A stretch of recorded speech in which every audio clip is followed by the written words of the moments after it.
Hello, students. This week, we will begin the decade of the 1970s and the new jazz movement called jazz rock fusion.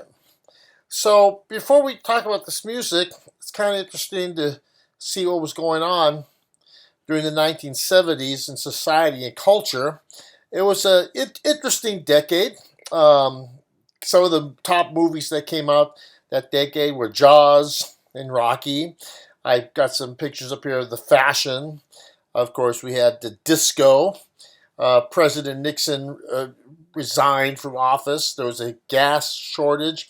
Really interesting decade in American society and culture.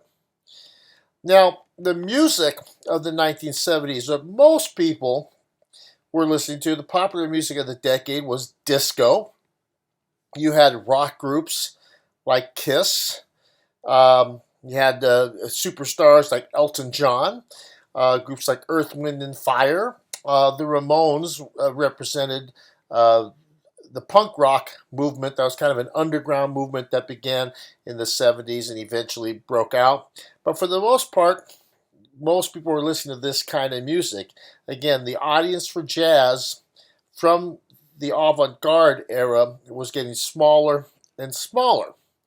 So what happened is that jazz rock fusion was an attempt to gain the audience that listened to rock and roll and get them to listen to jazz. So a way to do this was to take things that attracted people when they listened to rock music and fuse it with jazz stuff. So what you have with jazz rock fusion, it was influenced by these funk soul rock groups. And you should listen to Sly and the Family Stone or Blood, Sweat, and Tears.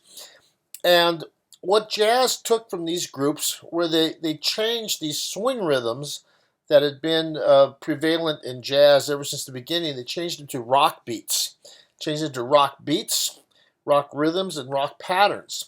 Jazz rock fusion starts to use more electronic instruments. So you'll see things in it that you would see in a rock band, like electric guitars, electric bass, synthesizers. In fact, many people, they're so used to a bass, an electric bass, that they don't understand that the traditional jazz bass, the acoustic bass, is an actual bass. You have the acoustic bass, which is the big upright bass, and you have the electric bass. People are so used to that in the rock world. Jazz rock fusion uses, like rock and roll, very simple melodies and harmonies. There's nothing complicated about them.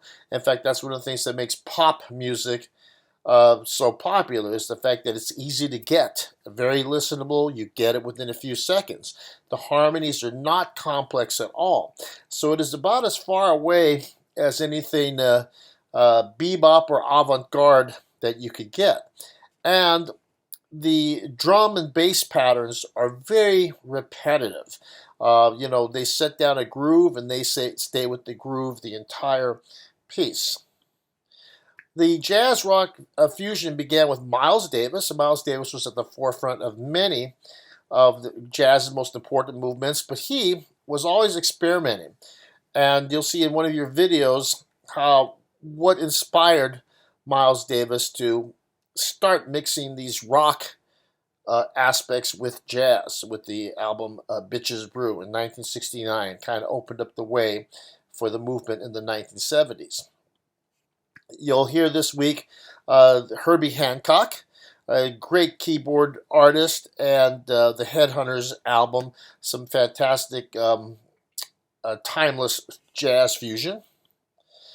You'll hear some Weather Report, one of the great fusion bands of the 70s. And I put a little guitar virtuoso, a fantastic guitarist, Pat Metheny. This week you'll also be listening to some international jazz fusion artists, and you'll have a great discussion this week. So enjoy the week, listen to some jazz rock fusion. See you later.